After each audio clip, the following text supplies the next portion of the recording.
Ladies and gentlemen, fight fans all around the world, let's talk some boxing. I'm going to talk about fighters who are actually at the end of their careers and what managers, matchmakers, promoters do to extend their careers, and what are the best matchmaking decisions you can make. And I'm going to use examples of Amir Khan, Andre Berto, Victor Ortiz, okay? So, one thing I got to give props to Al Haymon about, which you got to hand it to him, he really manages in the interest of his fighter. That's one thing Al Haymon does, and he does it expertly. Now, when it comes to matchmaking, let me talk about, first of all, Amir Khan. Let me use him as an example. Amir Khan has been found out in boxing. People know what to do to beat Amir Khan. And Amir Khan, he's a basic boxer, but what is his advantage? His explosiveness and his speed. That's what he mainly uses. He throws not really varied combinations. He throws combinations, but they're not varied. And he has a problem with keeping his head out of the true line.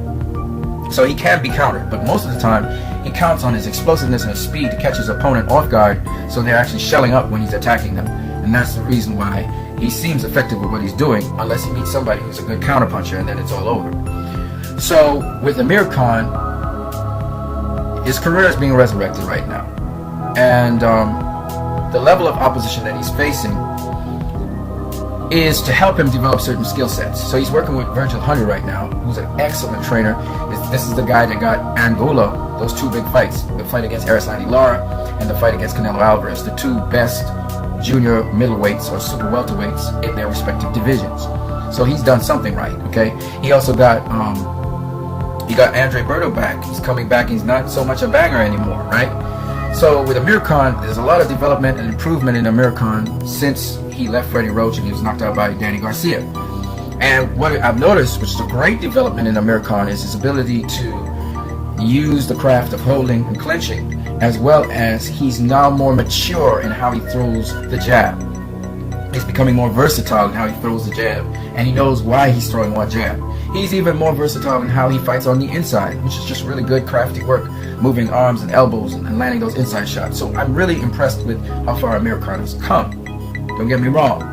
My problem is that he thinks he can face Floyd Mayweather and Manny Pacquiao at this present period of time based off his speed, explosiveness, quickness.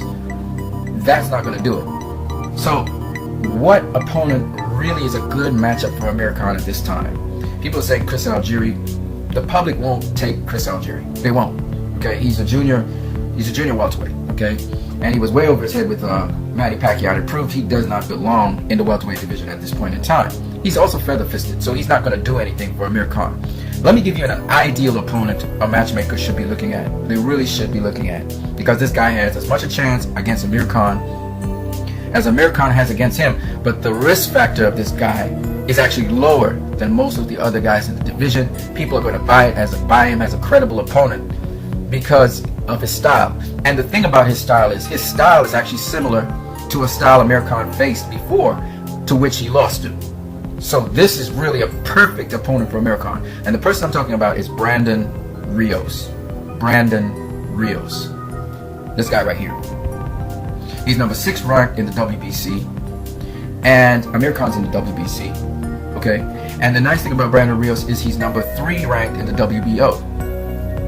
And Amir Khan was ranked in the WBO, but he just disappeared from there. He used to be number 3 as well. Brandon Rios is an opponent that basically fights on the inside. And he reminds me a lot of Lamont Peterson, a fight in which Amir Khan controversially lost to. He knocked down Lamont Peterson early in the fight, but then later on in the fight, Lamont Peterson came on strong. And Brandon Rios can use Lamont Peterson's model to fight Amir Khan. Okay?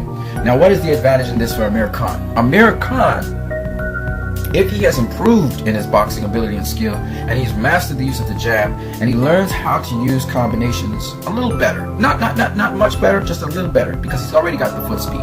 He can change the angles. He can change his motion coming in and out of Brandon Rios, and he has Manny Pacquiao's style versus Brandon Rios' style to look at. If Amir Khan can fight Brandon Rios is not that much of a threat because he mostly fights on the inside. He does throw that long jab from the outside and the hook from the outside. But other than that, he's not dangerous from the outside. He's also moved up into welterweight division a couple fights ago, okay? About 3 fights ago. So he's had welterweight experience. He is a big, strong guy.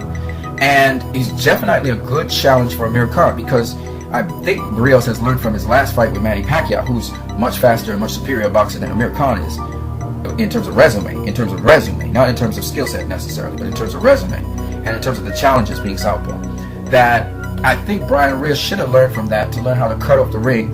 Even though he is a bit slow on his feet, he should have learned to maintain a certain distance so that he can cut off the ring. And if he has learned that, I think he could be a good challenge for Amir Khan, where it's a nice little step up for him, and we can learn if he has overcome the challenges of facing a pressure fighter like Lamont Peterson. So I think that's a great matchup, and I think it's one that's compelling to the public, especially if you start to sell it immediately. Like right now, if people start to hype up Brandon Rios and show his comparisons to Lamont Peterson, and they start to hype up Amir Khan and show his similarities to Manny Pacquiao, this could really brew over into a really fantastic fight. But you got to sell it, you know what I mean? You got to sell this fight. And this is a fight that Amir Khan can easily win if he applies himself properly, as well as it could be a fight in which Brandon Rios comes on strong later on in the fight and actually gives Amir Khan a run for his money, because we know later on in the fight, that's when Amir Khan gets into trouble, usually in the middle rounds of a fight to the end of the fight. But Rios is safe enough an opponent where, even though he has some power, he may not hurt Amir Khan to the extent to which Amir Khan, who's growing into the welterweight division, would be badly hurt that he can't recover and outbox Brandon Rios. So that's a good matchup, okay? Not a Keith Thurman, not a Kell Brook, not a Manny Pacquiao, not a Floyd Mayweather. Those guys are just way too skilled for Amir Khan at this point in time. They would read him like a book, watch his offensive maneuvers, maybe he'll pop them once or twice with some shots, catch him off guard, so they're getting used to his speed, and then they would slip him and then nail him, and they would start nailing him more and more as the night goes on, and then they'll take him out. So those are not guys you want to mess with, okay? If you're looking at a guy like Andre Berto loves to bang. That's the problem with Andre Berto. So Virgil Hunter calmed him down and taught him the fundamentals of the jab. Again, the fundamentals of jabbing are very important. A lot of people don't know the fundamentals of jabbing in boxing. They think the jab is just throwing your lead and that's it. That's not it at all. The jab can be used, and there are many different kinds of jabs, and there are different jabs for different purposes. And the jab can be used for many different things. And you must know exactly what you're doing when you're using it. And that's something that these guys don't know anything about. So Andre Berto, if I was to match him up with someone that would make sense, I would match him up with a guy like Diego Chavez, coming off of the Josecito Lopez fight. That's a good fight for him to match up against, It's a guy that comes forward. He's going to trade punches with you. So Andre Berto can work not just on his jab, but also on his defense. I was amazed and very impressed with Andre Berto's performance against Josecito Lopez, because he was the smaller fighter in there. Lopez was the bigger, stronger fighter, and he was able to walk down Josecito Lopez using expertly the use of the jab. And he really has learned a lot about the jab. So does Amir Khan, by the way. They both learned a lot about the jab, and I'm really impressed with them. But they need to move along quite slowly. Don't try to go for those big paydays, because they're not going to be as big as you think they are. And the damage you're going to take for them, you're going to lose a lot of money in the process of trying to just get yourself to recoup, and your career will probably be over. So take your time and build fight by fight towards becoming a more complete fighter. Victor Ortiz, what can I say about Victor Ortiz? Victor Ortiz, he's building up with a very good trainer in Joel Diaz. Now, Ortiz's career is now starting back. It's like he's fighting these high-quality journeymen. The Perez guy that he fought was a whole weight division below him that he fought. But the thing was to get his mindset back in order and his confidence. So Victor Ortiz is slowly building his confidence. Now, what's a good opponent for Victor Ortiz?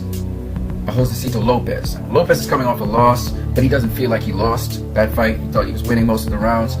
So, yeah, that step up. It's a huge step up, because mentally it's a huge step up, but it's a step up that Ortiz needs to overcome that mental problem he has with his chin. Okay? So Ortiz basically needs to face Josecito Lopez, face that situation again, using more superior defense, and beat Josecito Lopez. That's what he needs to do. And Josecito Lopez is coming off a loss. He took some punishment, so that should be his next fight. Or a fighter like Josecito Lopez, upcoming prospect like Josecito Lopez is good as well. Or even Berto. Berto versus Juan Manuel Marquez is actually a much more appetizing matchup, because Berto, he doesn't really move a whole lot in the ring, and Marquez doesn't move a whole lot either. And Marquez has power, and Berto has more sharpness than power, but he does like to trade a bit. And what it will help him do is utilize the jab that he's learning about. Now, Marcus is a very dangerous guy. He could knock out Andre Berto, but he's not the most mobile guy. He's a great counterpuncher, but he's not the most mobile guy in the world. And Berto's pretty tough. He's pretty sturdy for his size. So that would be a good matchup actually for Berto. So if he doesn't stay disciplined, he'll take a beating of a lifetime from Marcus. But if he stays disciplined, he would be quite competitive. So these are the guys that I think you can match these guys up with, that are named opponents, good enough for these guys to be in the ring with, and help them to develop their skills and abilities. And a good manager, a good matchmaker will understand that, and this is how you help these guys career resurrect, build their confidence. Not unnecessary confidence that they can't back up, but confidence based on their performance.